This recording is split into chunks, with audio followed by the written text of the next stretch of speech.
Audience understand பண்ணிக்கிற perspective இருக்குல்ல, அது நான் யோசிக்காத பெர்ஸ்பெக்டிவ் சிலது வருது. லாஸ்ட் டைம் யாரும் என்ன சொன்னாங்கன்னா, பசுபதி சார் செகண்ட் எபிசோட ஃபுல்லாக எக்ஸ்பிளைன் பண்ணி முடிச்சதுக்கு அப்புறமா கூட ஒருவேளை இவர் பண்ணியிருப்பாரோ அப்படின்னு எங்களுக்கு தோணுச்சு. இப்போ நீங்கள் மூவினா அங்கே ஒரு இன்டர்வல் பிளாக் தான், நீங்கள் ஒவ்வொரு எபிசோடுமே ஒரு இன்டர்வல் பிளாக், நீங்கள் ஒவ்வொரு எபிசோடு எண்ட்லையுமே அதை நீங்கள் ஒரு இன்டர்வல் பிளாக்காக கன்சிடர் பண்ணாதான் அது நீங்கள் அடுத்த ஷிஃப்ட்டுக்கு போகும். நாங்கள் ஒரு விஷயம் யோசித்தோம். என்ன யோசிச்சோம்னா, செகண்ட் எபிசோட இது எல்லாமே நரேட் பண்ணுறது, அழுக செய்கிறது எல்லாமே பண்ணுறாரு. கதை இவர் தானே சொல்கிறாரு என்ன நடந்துச்சுன்னு, இவன் ஏன் பொய் சொல்லியிருக்கக்கூடாது? இல்லை நான் ப்ரொடியூசர்கிட்ட ஃபிக்ஸ் பண்ணும்போது அது படமாக தான் இருந்துச்சு. ஸோ படத்துக்கான நரேஷன் கொடுத்தோம். அதுக்கப்புறமா யூஸ்வலாக நம்ம எழுதி அனுப்புவோம்ல. ஸோ அந்த மாதிரி தான். ஆனால் சோனியில் ஒரு 2 நரேஷன் இருந்துச்சு. அவர் அந்த மஃப்ளரை அவரோட பழைய கில்ட்டோட கனெக்ட் பண்ணுற ஒரே விஷயமா அதான் இருக்குது. அதை பார்க்க அவருக்கு அந்த ஞாபகம் வருது. இப்போ கில்ட் அப்படி தான். இப்போ சம்டைம்ஸ் இப்போ நம்ம யாருக்காச்சும் ஏதாவது ஒன்று பண்ணியிருக்கோம், நம்ம இது பண்ணோம்னா அது சரியாயிடும் நம்ம பிலீவ் பண்ணோம். அவர் அந்த மாதிரி தான் பார்க்குறாரு. அவர் அந்த பொண்ணுடைய கேஸில் அவரால் ஜஸ்டிஸ் வாங்கி கொடுக்க முடியல. இந்த பொண்ணுக்கு ஜஸ்டிஸ் வாங்கி கொடுத்ததுனால மேபி அந்த கில்ட் எனக்கு போயிடுச்சுன்னு அந்த கேரக்டர் நினைக்கலாம்.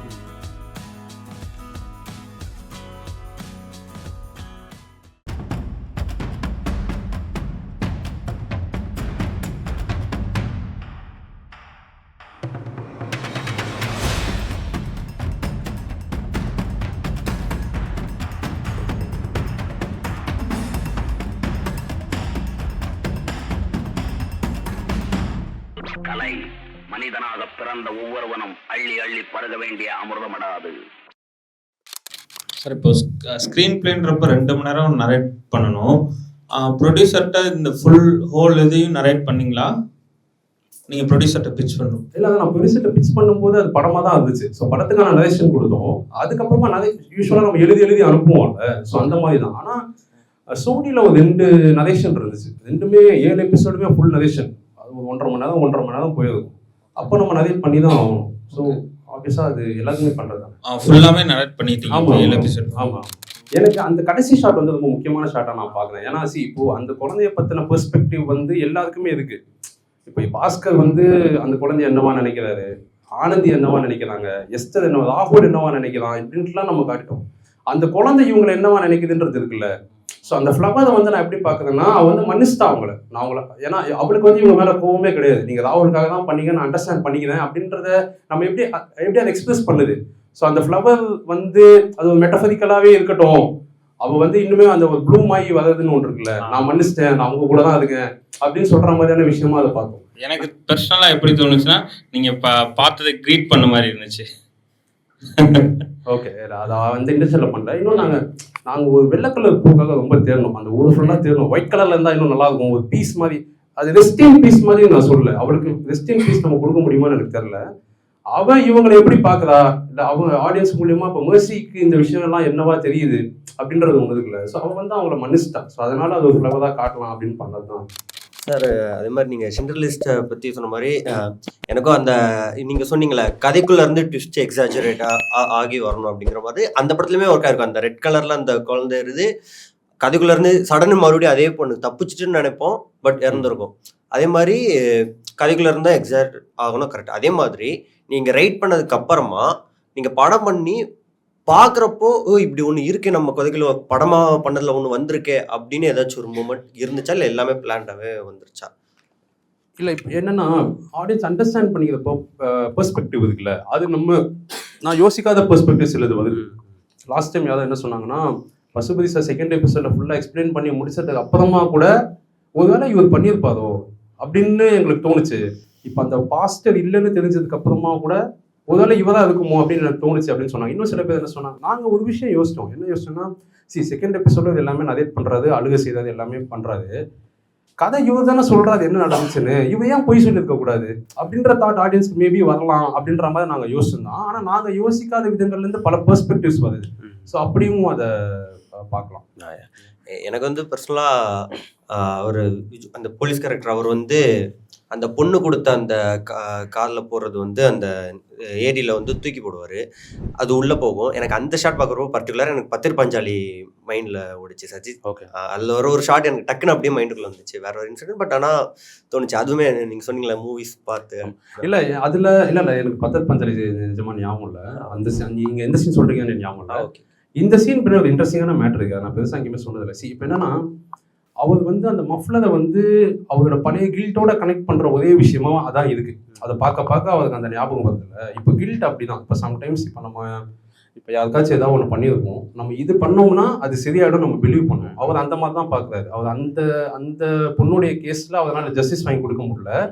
இந்த பொண்ணுக்கு ஜஸ்டிஸ் வாங்கி கொடுத்ததுனால மேபி அந்த கில்ட் எனக்கு போயிடுச்சுன்னு அந்த கேரக்டர் நினைக்கலாம். ஆனா இப்போ அந்த பாஸ்டோட அதை கனெக்ட் பண்ணியிருக்க ஒரே விஷயம் வந்து மஃப்ளர் தான். ஓகேவா? யூஸ்வலாக இந்த ஆக்ட் ஆஃப் லெட்டிங் கோன்னு வாங்கல்ல, நீங்கள் ஒரு விஷயத்தை விடுறதே ஒரு ரிலீஃப் தான் அப்படின்னு சொல்லுவாங்கல்ல, இது அந்த மாதிரி தான் பிளான் பண்ணி இருந்துச்சு. ஆனால் எனக்கு அந்த அஞ்சனா கேரக்டர் வந்து ரொம்ப பிடிச்சிச்சு. அந்த பழைய கேஸ் ஃப்ளாஷ்பேக்கில் உள்ள அந்த கேஸ் இருக்குல்ல, எனக்கு அந்த பொண்ணு அந்த கேரக்டர் எனக்கு ரொம்ப பிடிச்சிச்சு. இப்போ என் லைஃப்பில் அந்த மாதிரி ஒன்று நடந்தால் அந்த பொண்ணை நான் மதப்பேனா, நான் சரி போட்டோன்னு விடுவேனா நான் யோசித்தேன். அப்போ நாங்கள் என்ன பண்ணோன்னா 2 விதமாக எடுத்து வச்சுக்கலாம். மஃப்ளர் போடுற மாதிரி ஒன்று எடுத்துக்கலாம், மஃப்ளர் போட வராது போடாமல் பேக்கெட்டில் வைக்கிறாதுன்ற மாதிரி எடுத்துக்கலாம்லாம் நாங்கள் பிளான் பண்ணோம். ஃபஸ்ட்டு ஷார்ட்டு போடாத மாதிரி எடுத்துட்டோம். இப்படி போட வருவது அப்புறமா ஏதோ மனசு மாதிரி அதை பேக்கெட்டில் வச்சு அப்படியே போயிடுவது. என்ன இருந்தாலும் அது என் மனசில் ஏதோ ஒரு பாட்டில் இருக்கட்டும் அந்த கதை அப்படின்ற மாதிரியான விஷயமா. செகண்ட் ஷார்ட் தான் நாங்கள் இது எடுக்கணும். இது எடுக்கும்போது என்னன்னா 4 மஃப்ளர் வச்சுருந்தோம். ஏன்னா தண்ணியில் போடுறோம், அது நீங்கள் பிளான்லாம் பண்ண முடியாது, எப்படி வேணாலுமே போகலாம். அப்படின்னும் போது அவர் போடுறது ஃபஸ்ட்டு ஷார்ட்டே அது ஓகே ஆச்சு. அது ரொம்ப பியூட்டிஃபுல்லாக போய் அது நீங்கள் பிளானே பண்ண முடியாது. அப்போ சம்டைம்ஸ் சொல்லுவாங்கள்ல, எனக்கு என்ன நேச்சரே நமக்கு ஒன்று கொடுக்கும்னு சொல்லுவாங்கள்ல, எனக்கு அது அந்த மாதிரி தான் இருந்துச்சு அந்த ஷார்ட். நீங்கள் ஸ்பாட்டில் எல்லாருமே ஹாப்பி அந்த மொமெண்ட். அப்போது நான் இது எனக்கு நேச்சர் கொடுத்ததுன்னு நான் எடுத்துக்கிறேன். அதே சமயம் என் கதையிலுமே நீ இதை வீடான்னு அது சொல்கிற மாதிரியான ஒரு ஃபீல் இருந்துச்சுன்னு கூட வச்சுப்போமே. அதனால் நாங்கள் ஆப்ஷனே போகல. இந்த ஷார்ட்டாக எனக்கு அது பயங்கரமாக ஒர்க் ஆச்சு. சரி நம்ம இதே வச்சுக்கலாம் அப்படின்னு பண்ணது தான். ஆக்டர்ஸை தாண்டியே அந்த டாக் எப்படி ஹெல்ப் பண்ணிச்சு படம் ஃபுல்லாக உங்களுக்கு?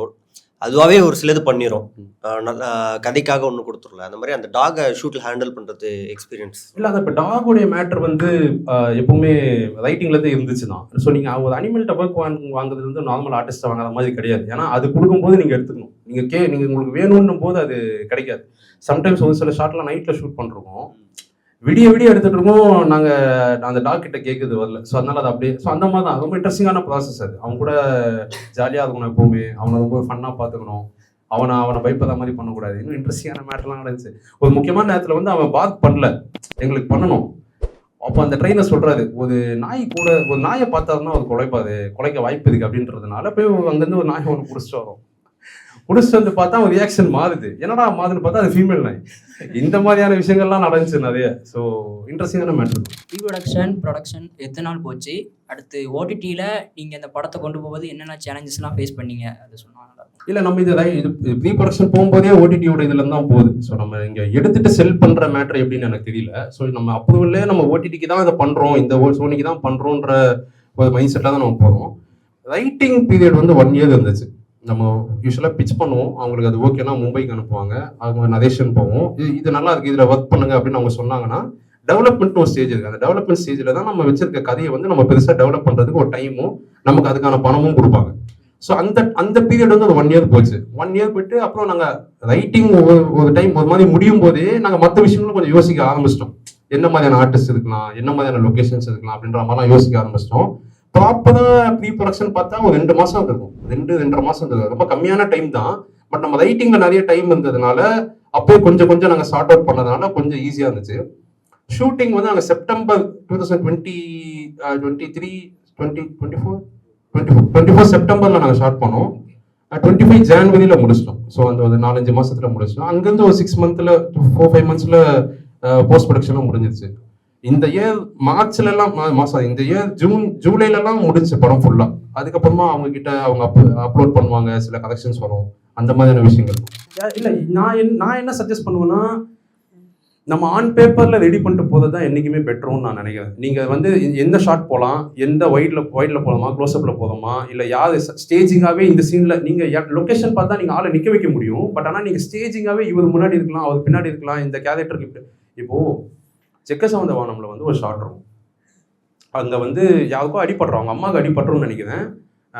அருண் விஜய் சார் வந்து தலையில் கட்டு போட்டுருப்பாங்க. அது வந்து நீங்கள் அந்த ஷாட் பார்த்தீங்கன்னா அருண் விஜய் சார் இங்கே நிற்பாங்க, இவர் வந்து அரவிந்த் சாமி சார் இங்கே நிற்பாங்க, சிம்பு சார் வந்து அங்கே லாஸ்ட்டில் நிற்பாங்க ஃப்ரேமில். இது வந்து அந்த அம்மா கூட நீங்கள் கதையாக பார்த்தாலுமே அருண் விஜய் தான் அவங்க அம்மாவோட ரொம்ப க்ளோஸாக தான் இருப்பார். அரவிந்த் சாமி சார் வந்து அப்பாவோட இடத்துக்கு போராடக்கூடிய ஒரு ஆளாக இருப்பார். சிம்பு வந்து வெளிநாட்டில் எங்கேயோ இருப்பார், அம்மா விட்டு ரொம்ப தூரமாக இருப்பார். நீங்கள் அந்த ஒரு ஷார்ட்லேயே அதை அவங்க கன்வே பண்ணுறாங்கல்ல. ஸோ இதை வந்து நம்ம ஆன் ஸ்பாட்டில் போய் அதை பண்ண முடியுமான்னு எனக்கு தெரியல. மேபி மணி சார் பண்ணியிருக்கலாம். பட் இது ஒரு பிளானிங் ஒன்று இங்கே இருக்கிறதுனால நீங்கள் இதில் கூட 20 கூட ஒரு ஷார்ட் வரும். 20 என்னன்னா இங்கப்பா அது கீழே இருக்கவங்கலாம் உனக்காக தான் வந்திருக்காங்க அப்படின்ட்டு சொல்லிட்டு அதை போய் கை தூக்கி காட்டுவாது. ஒரு டாப் ஆங்கிள் பார்த்தா இவங்க 2 பேர் மேலே இருப்பாங்க, மீதி பேர் எல்லாருமே கீழே இருப்பாங்க. இப்போ அவரோட லைஃப்ல ஒரு ஹைல இருக்காதுன்றதை காட்டுறது இருக்குல்ல. ஸோ நீங்கள் ஒரு ஃப்ரேமிங் மூலியமா நீங்கள் பக்கமா எழுதுறத ஒரு ஷார்ட்ல சொல்ல முடியும் போது நம்ம அது ப்ரீ ப்ரொடக்ஷன்லேயே ஒர்க் பண்ணிட்ட போது ரொம்ப நல்லதாக இருக்கும். இன்னொரு விஷயம் என்ன நடக்கும் தெரியுமா, நான் இது பர்சனலாக அனுபவிச்சேன். நம்ம ஷார்ட் ஃபிலிம் டைமில் நம்ம யோசிச்சிருவோம், ஸ்கிரிப்ட் எல்லாமே முடிச்சிருவோம், நான் ஷார்ட் ஃபிலிம் ஷூட்டும் பண்ணியிருக்கேன், அது நல்லா இல்லாமல் நான் ரிலீஸும் பண்ணாமலாம் விட்டுருக்கேன். நான் நினச்ச மாதிரி ஏன் அது வரல அப்படின்னா நான் ஷார்ட் டிவிஷன் பற்றி நான் யோசிக்கவே இல்லை. இது இப்படி பண்ணால் இப்படி கன்வே ஆகுன்ற ஒரு பிளானிங்கோட நம்ம போனோம்னா அது நல்லா இருக்கு நல்லா இல்லை, அட்லீஸ்ட் நம்ம கொஞ்சம் கன்வின்சிபிளாக இருப்போம். ஓகே நம்ம நினச்சது தான் பண்ணிடுவோம், ஆனால் இது ஒர்க் ஆகலை அப்படின்ற மாதிரியான ஒரு இது கூட வரலாம். ஸோ ப்ரீ ப்ரொடக்ஷன்லேயே நம்ம எல்லாமே ஆன் பேப்பரில் எல்லாமே முடிச்சு நம்ம ஸ்பாட்டுக்கு போது இன்னும் ஒரு பெட்டரான விஷயமும் நான் ஃபீல் பண்ணேன். இப்போ நம்ம படத்துக்கு ஒர்க் பண்ணால் நான் இன்ட்ரல் பிளாக்னு ஒன்று அதை நோக்கி தானே நம்ம போதும். ஸோ எல்லாமே அந்த ஸ்ட்ரக்சருக்குள்ளே தான் வரும். இன்னொரு விஷயம் வந்து நீங்கள் 5 நிமிஷத்தில் நான் ஒரு டெஸ்ட் வைக்கிறேன் பார்த்துட்டு நீங்கள் எழுத முடியுமான்னு எனக்கு தெரியல. அது எழுதணும்னு எப்படி ஒர்க் ஆகும்னு எனக்கு தெரியல. இங்கே ப்ராப்பரான சில கைட்லைன்ஸ் இருக்குது. ஃபஸ்ட்டு ஒரு 5 நிமிஷத்தில் எனக்கு ஒன்று காட்டு, கடைசி ஒரு 5 நிமிஷத்தில் எனக்கு காட்டு அப்படின்றது இருக்குல்ல. ஸோ இன் பிட்வீனில் நம்ம என்ன வேணாலும் பண்ணலாம். அதுலேயும் சில புல்லட் பாயிண்ட்ஸ் மாதிரி சில விஷயங்கள் வச்சுருக்காங்க, நம்ம அதுக்குள்ளே தான் பண்ணோம். ஸோ நீங்கள் கடைசியில் நீங்கள் அடுத்த எபிசோட எப்போ பார்ப்பீங்கன்னா நீங்கள் அந்த எபிசோடில் பார்க்குற லாஸ்ட் ஃப்ரேம் தான் உங்களை அதை இது பண்ணும். ஸோ அந்த லாஸ்ட் ஃப்ரேமோ இல்லை லாஸ்ட் அந்த 1 மினிட்டோ இல்லை லாஸ்ட் அந்த 30 செகண்ட்லேயே ஒன்று நடந்தால் தான் நீங்கள் அடுத்த இதுக்கு போவீங்க. அப்படின்னும் போது அப்போ நம்ம மேக்ஸிமம் ஆஃப் அந்த பெரிய ட்விஸ்ட்டோ இல்லை இது கதையோட ஒரு டேர்னிங் பாயிண்ட் அதுக்கு நாங்கள் பிலீவ் பண்ணுற விஷயத்த எவ்வளோ லாஸ்ட்டுக்கு தள்ள முடியுமோ அவ்வளோ லாஸ்ட்டுக்கு அதை தள்ளியிருக்கும். நீங்கள் ஃபஸ்ட் எபிசோட்லையும் அதான், ஃபஸ்ட் எபிசோடில் அதான், செகண்ட் எபிசோடில் அவன் மாற்றுறதும் அதான் லாஸ்ட் ஃப்ரேமாக இருக்கும். அப்புறம் விதாத் சார் வீட்டுக்கு போய் ஒரு விஷயத்த பார்க்கறது கூட அதான் அது மேலே தான் முடியும். அந்த மாதிரி தான். ஸோ அந்த லாஸ்ட் மொமெண்ட்டுக்கு அதை புஷ் பண்ணுறது தான் அதான் ஹைலைட்டான மேட்டராக இருக்கும்.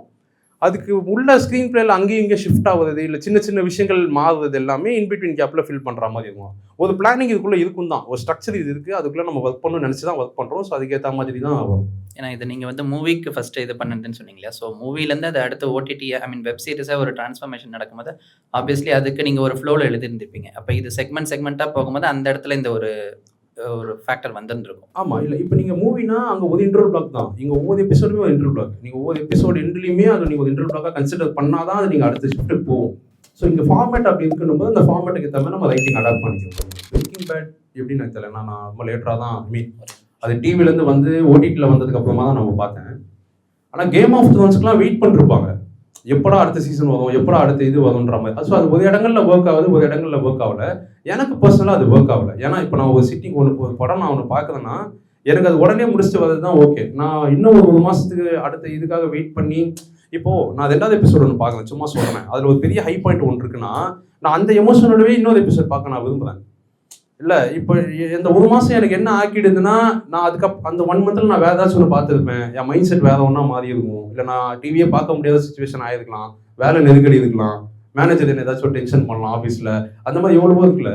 ஸோ எனக்கு ஒன்று எடுத்தோம்னா அதை முடிச்சிடலாம் அப்படின்றது தான் என்னுடைய ஐடியா. அது ஒவ்வொருத்தருக்கு டிஃபர் ஆகலாம். வெப் சீரிஸில் வந்து சின்ஸ் நீங்கள் த்ரில்லர் பார்ட் பண்ணியிருக்கிறதுனால ஒரு த்ரில்லருக்கு ஒரு அப்பார்ட் ஃப்ரம் அ த்ரில்லர் ஒரு ராம்காமோ இல்லை ஒரு சாங் சீக்வன்ஸோ நெசசிட்டி இருந்தால் அதை வைக்கிறது சூட் ஆகுமா? will it go good? இல்லை பண்ணலாம், இது எல்லாமே ஒரு எக்ஸ்பெரிமெண்ட் தானே, டெஃபினட்டாக பண்ணலாம். ஆனால் அது இப்போது என்னை இன்னொரு இடத்துல கூட கேட்டிருந்தாங்க, ஏன் எல்லா வெப் சீரிஸும் கிரைம் த்ரில்லராகவே வருது அப்படிங்கிறது. அந்த ஹுக்கிங் பாயிண்ட் இருக்குதுல்ல, அந்த ஸ்டேக் வந்து கிரைம் த்ரில்லரில் ரொம்ப அதிகமாக நான் பிலீவ் பண்ணுறேன். இப்போ ஒரு கியூரியாசிட்டி ஒன்று இருக்குல்ல, இவனா அவனா இல்லை அவன் இல்லை இவன் தான் அப்படின்ற கியூரியாசிட்டி தான் நம்மளை அடுத்தடுத்து பார்க்க வைக்குது. இந்த கியூரியாசிட்டி வந்து டெஃபினட்டாக நீங்கள் காமெடிலையும் கொண்டு வரலாம், நீங்கள் ராம் காமெடிலையும் கொண்டு வரலாம்.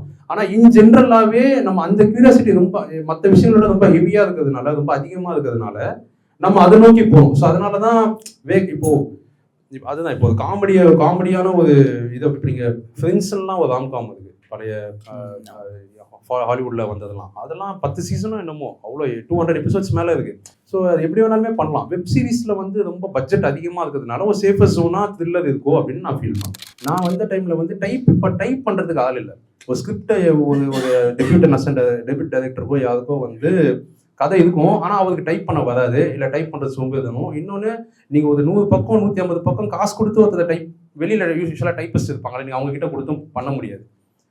ஸோ என்னுடைய ஓப்பனிங் வந்து டைப்பிங்காக தான் இருந்துச்சு. ஸோ நான் அதுக்காக நான் தமிழ் டைப்பிங் எனக்கு அப்போ கொஞ்சம் தெரியும் அப்படின்றதுனால நான் போய் நான் நான் இப்போ இதில் சில விஷயங்கள்லாம் இருக்குது. இப்போ வந்து கூகுள் இன்புட்னு ஒன்று வந்திருக்கு. அது கொஞ்சம் வருஷமாக இருக்குது. அந்த கூகுள் இன்புட் என்னென்னா, நீங்கள் மெசேஜ் பண்ணுற மாதிரியே டைப் பண்ணலாம். இப்போ சாப்பிட்டியா நீங்கள் டைப் பண்ணிங்கன்னா அங்கே தமிழில் வந்துடும் சாப்பிட்டியான்னு. நான் வந்த டைம் இப்போ ஸ்பீச் டு டெக்ஸ்ட்லாம் வந்துச்சு. அப்போ நான் வந்த டைமில் எப்படின்னா, தமிழுக்குன்னு ஒரு ஃபார்மேட் இருக்கும். இப்போ நீங்கள் ஏ அழுத்துனீங்கன்னா ஆன்னு வராது, யான்னு வரும். அந்த மாதிரி எதோ இருக்குது. இப்போ நீங்கள் இசட் அழுத்துனீங்கன்னா கான்னு வரும். அது நீங்கள் மெமரைஸ் பண்ணி நீங்கள் பண்ணணும். நான் அதை கற்றுக்கிட்டு நான் போனேன். ஏன்னா அது எங்கே நல்ல பாயிண்ட்டாக பார்த்தேன்னா, அவர் எத்தனை வருஷம்னா அந்த படம் பண்ணாமல் இருக்கட்டும், அந்த ஸ்கிரிப்டில் ஏதாச்சும் ஒரு சேஞ்சஸ் பண்ணணும், அவர் என்ன தான் கூப்பிடணும். ஏன்னா அது பண்ணுற ஆள் எனக்கு தெரியாது. அப்படின்றதுனால நான் அது பண்ணேன். ஆனால் அது எனக்கு பேக் ஃபயர் தான் ஆச்சு. என்ன பேக் ஃபயர் ஆயிடுச்சுன்னா, சில இடத்துல காசு கொடுக்க மாட்டாங்க. இதை மட்டும் கரெக்ட் பண்ணி கொடுத்துறேன் அப்படின்னு கேட்பாங்க. ஸோ நம்ம திரும்ப அதில் ஒர்க் பண்ணிகிட்டே இருப்போம், பைசா வராது. ஏன்னா வேறு யாராலையும் பண்ண முடியாது அப்படிங்கிற மாதிரியான விஷயங்கள் தான். ஸோ எனக்கு வந்து டைப்பிங் தான் ஒரு பெரிய விஷயமா இருந்துச்சு. நிறைய இடத்துல டைப்பிஸ்ட் கேட்டுட்டு இருப்பாங்க. ஸோ நான் அங்கே போவேன். அது என்னோட ரைட்டிங்கை கூட அது இன்னும் பெட்டராச்சுன்னா நான் ஃபீல் பண்ணுவேன். ஏன்னா மற்ற அசிஸ்டன்ட் விட எனக்கு இன்னும் நல்லா கதை தெரியும். ஏன்னா நான் டைப் பண்ணுறதுனால இது ஒர்க் ஆகுதா, இது ஒர்க் ஆகலையா, இது இப்படி ஒன்று பண்ணுறாங்களோ, இந்த ஃபார்மேட் எடுக்கிறாங்களோ அப்படின்றதெல்லாம் டைப்பிங். இன்னொன்று, நான் சினிமாவில் அப்பப்போ ஒரு 2000 ரூபா 1000 ரூபா ஒரு 500 ரூபா சம்பாதிச்சேன், ஏதோ என் லைஃப்பை ஓட்டினேன் அப்படின்னா அது டைப்பிங் ஒரு முக்கியமான காரணம். நான் அதே கதை டைப் பண்ணி கொடுத்துருக்கேன் மற்ற டைரக்டர்ஸ்க்கு. நான் விச துரைன்னு ஒரு டைரக்டர் இருக்காரு, நேபாளி முகவதி 6 கேண்டில்ஸ். அந்த டைரக்டர் கிட்ட 2017 ஒரு படம் ஒர்க் பண்ணேன். அப்புறம் 2019 பென்குயின் ஒர்க் பண்ணேன். கீர்த்தி சுரேஷ் நடிச்சு அமேசானில் வந்துச்சுல, அந்த படம் நான் ஒர்க் பண்ணேன். ஸோ அதான் டைப்பிங். அப்புறம் தமிழ்லேருந்து இங்கிலீஷில் ட்ரான்ஸ்லேட் பண்ணுறது, இந்த மாதிரியான வேலைலாம் கொஞ்சம் பார்ப்பேன். இப்போ நிறைய எக்ஸ்பெக்ட் பண்ணுறாங்க. இப்போ உங்களுக்கு எடிட்டிங் தெரிஞ்சிருக்கணும். நம்ம அவ்வளோ க்ரைட்டீரியாவோட வர்றது ரொம்ப நல்லது தான். நீங்கள் அவ்வளோ எஃபிஷியண்டாக இருந்தீங்கன்னா உங்களை ஈஸியாக பிக் பண்ணுறதுக்கான பாசிபிலிட்டிஸ் இருக்குது. ஆனால் நான் என்ன அசியூம் பண்ணுவேன்னா, ஒரு அசிஸ்டன்ட் டைரக்டருக்கு வந்து ஒரு பேசிக்கான காமன் சென்ஸ் இருந்தாலே போதும். எது பண்ணணும் எது பண்ணக்கூடாதுன்னு தெரிஞ்சாலே ஒரு ஏடிக்கு மோஸ்ட் வேல்யூபிளான ஒரு விஷயம் தான் நான் பார்க்குறேன். நம்ம என்னதான் பிளான் பண்ணிட்டு போனாலுமே இந்த ஷார்ட் இப்படி தான் வரும்னு எக்ஸாக்டாக 100% நான் நினச்சதே நான் பண்ணிட்டேன் அப்படின்றது வந்து வருமானு எனக்கு தெரியல. ஒன்று நீங்கள் நினச்சதை விட கம்மியாக இருக்கும், இல்லை நீங்கள் எதிர்பார்க்காத மாதிரி பயங்கரமாக ஒன்று இருக்கும், நீங்கள் யோசிச்சு கூட பார்த்துருக்க மாட்டீங்க, அந்த மாதிரி ஒன்று இருக்கும். ஸோ அது அப்படி தான் நம்ம 100% நீங்கள் ஓவராலாக தான் பார்க்கணும். நான் இந்த மாதிரியான ஒரு படமாக பார்த்தேன், இது அந்த மாதிரியான ஒரு படமாக வந்திருக்கா அப்படின்றத மட்டும் நீங்கள் எல்லா ஃபிலிமுமே நீங்கள் அதை உங்கள் விஷன்லேருந்து தப்பாக போதான்னு மட்டும் நீங்கள் ரொம்ப கான்சியஸாக இருக்கணும்னு நான் நினைக்கிறேன். 2 விஷயம் இருக்குது. ஒன்று வந்து யாருனால ப்ராஜெக்ட் பிச் ஆகுதுன்றது ஒன்று இருக்குது. இந்த படத்தில் அந்த மாதிரி நடக்கலை. ஏன்னா நான் போகும்போதே நான் ஸ்ட்ரெயிட்டாக பசுபதி சார் கிட்ட தான் போனேன். அதனால ஆனால் இப்போ நான் அடுத்தடுத்து படம் பண்ணும்போது என் படத்தோட பட்ஜெட்டிங் என்னவா, இப்போ நான் ஒரு பெரிய ஃபிலிமை வந்து ஒரு சின்ன ஸ்டாரை வச்சு, இப்போ அவதார் பண்ணாங்கல்ல, அவதாரில் பண்ண ஹீரோ வந்து நான் வேற எந்த படத்துலையும் பெருசாக பார்த்துருக்கேனான்னு எனக்கு தெரியல. அங்கே ஜேம்ஸ் கேமரனே ப்ரொடியூஸ் பண்ணுறாரு, அவருக்கு ஒரு பெரிய நம்பிக்கை இருக்குது. ஸோ கதை அந்த மாதிரியான ஒரு மேட்டராக இருந்துச்சுன்னா ஓகே. ஆனால் இங்கே ஒரு படத்தோட பட்ஜெட்டை வந்து ஆர்டிஸ்ட் தான் டிட்டர்மின் பண்ணுறாங்கன்ற ஸ்பேஸில் இருக்கும்போது அப்போ அங்கேயே நீங்கள் சொல்கிற கேள்வி அடிப்படுது. இப்போ நான் ஒரு படம் வந்து ஒரு ஆர்டிஸ்ட் கிட்ட போகிறேன்னா அப்படி வருதுன்றது ஒன்று இருக்குல்ல. நான் எப்படி பார்ப்பேன்னா, என் மைண்டில் ஒரு கேரக்டர் வரும், அந்த ஆர்டிஸ்ட் வர மாட்டாங்க, அந்த கேரக்டரோட ரிசம்பிளன்ஸ் வரும். அந்த ரிசம்பிளன்ஸுக்கு எந்த ஆர்டிஸ்ட் சூட் ஆவாங்கன்றது நம்ம பார்த்து போவோம். எனக்கு வந்து லுக் வைஸ் கொஞ்சம் இருந்தாலே ஓகேன்னு தான் நான் பார்ப்பேன். அவங்க பெர்ஃபார்மன்ஸாக ரொம்ப மோசமாக பண்ணாங்கன்னா நம்ம ஒன்றுமே பண்ண முடியாது. பட் சின்ன ஆர்டிஸ்ட் நான் சொல்கிறேன் இல்லை. ஆனால் வந்து அந்த லுக்குக்கு இது கரெக்டாக இருக்காது, அந்த கேரக்டரோட லுக்குக்கு இது நல்லா இருக்காது, பெர்ஃபார்மன்ஸ் கொஞ்சம் அப்படி இருக்குன்னா கூட நான் அதை எடுத்து பண்ணணும்னு தான் நான் நினைக்கிறேன். ஏன்னா இப்போ இங்கே நல்ல பயங்கரமாக பெர்ஃபார்ம் பண்ணுறீங்க, ஆனால் அந்த கேரக்டருக்கு நீங்கள் ஒட்டவே இல்லைன்னு வச்சுப்போமே, நான் சும்மா சொல்கிறேன். அப்போ உங்களை நீங்கள் நல்லா பெர்ஃபார்ம் பண்ணுறீங்கன்னு நான் எடுக்க முடியாதுல்ல. ஸோ எனக்கு கேரக்டர் தான் முக்கியம். அந்த கேரக்டருக்கு எந்த ஆர்டிஸ்ட் ஃபிட்டின் ஆகுதாலும் நான் பார்க்குறேன். இப்போ சும்மாதா பண்ணுறதோட பெட்டராக பண்ணுற ஒரு ஆள் நான் எதிர்பார்க்குற கேரக்டர் மாதிரி இருக்கா, நான் டெஃபினட்டாக நான் அதை எடுத்துப்பேன். அந்த மாதிரி சார். இப்போது மெயினாக கதை நடக்கிற அந்த வீடு இடம் இருக்குல்ல, அது ஃபுல்லாக கதைக்காக செட்டு தானே. அது வந்து ஆனால் ஒரு உண்மையான ஊர் பக்கத்தில் போடப்பட்டதா இல்லை மொத்தமாகவே நாங்கள் எல்லாமே பிளான்ட் ஃபுல் செட் அப்படிங்கிற மாதிரி ஆர்ட் ஒர்க் நடந்துச்சா? இல்லை, வீடு செட்டு தான். நீங்கள் ஊரையெல்லாம் நீங்கள் செட்டு போகிற அளவுக்கு நாங்கள் இன்னும் வரல. இல்லை, ஓரளவு நம்ம வீடு வந்து கொஞ்சம் ஊரை விட்டு கொஞ்சம் தனியாக தான் இருக்கும். இல்லை, அது ஆக்சுவலாக ஒரு பண்ண வீடு மாதிரியான ஒரு வீடு அது. அப்போ யூஸ்வலாகவே வீடை சுற்றி இடங்கள் கொஞ்சம் காலியாக இருக்க மாதிரியான இடம். அது நிறைய தேடணும். பசங்களும் நிறைய அலைஞ்சாங்க எங்கே வேணுன்றதுனால. இதில் என்னென்னா, அதில் இன்னும் ட்ரிக்கியான விஷயம் என்னென்னா, இப்போ சினிமாவில் வந்து ஒரு கணக்கு ஒன்று இருக்குது. நீங்கள் 50 கிலோமீட்டர் மேலே போனீங்கன்னா அது அவுட்டோர் கணக்கில் வந்துடும். அவுட்டோர் கணக்குனா நீங்கள் எல்லாருமே அங்கே ஸ்டே பண்ண வைக்கணும். ஸோ ப்ரொடக்ஷனாக இதுவாகும். ஸோ நம்ம அவுட்டோரும் போக முடியாது இந்த கதைக்கு. ஏன்னா பட்ஜெட்டிங்காகவும் சில விஷயங்கள் இருக்குன்னும் போது சில ஒரு கன்ஃபியூஷன்லேயே இருப்போம்ல. இப்போ நான் ஒரு காலேஜில் படித்தேன். அந்த காலேஜில் எப்படின்னா, மழை பெஞ்சு சென்னையில் லீவ் விட்டுச்சுன்னா நம்ம காலேஜ் காஞ்சிபுரத்தில் இருக்குன்னுவாங்க, காஞ்சிபுரத்தில் லீவ் விட்டால் நம்ம காலேஜ் சென்னையில் இருக்குன்னுவாங்க. இந்த கன்ஃபியூஸ் ஸ்டேட் இருக்குல்ல. ஸோ அந்த மாதிரியான இடத்த பார்த்துட்டு இருந்தோம் நாங்கள். ஸோ சென்னைக்கு கொஞ்சம் வெளியில் அந்த மாதிரி பார்க்கும்போது அப்படி கிடைச்ச இடம் தான். அந்த வீடு ஃபுல்லாக செட் தான். வாசுதேவன் ஒரு ஆர்ட் டைரக்டர் பண்ணியிருக்காரு. அந்த வீடு திருவிழா செட்டப் எல்லாமே ரொம்ப எக்ஸ்ட்ரா நிறையா பண்ணியிருந்தாங்க. மறக்காம சப்ஸ்கிரைப் பண்ணிடுங்க.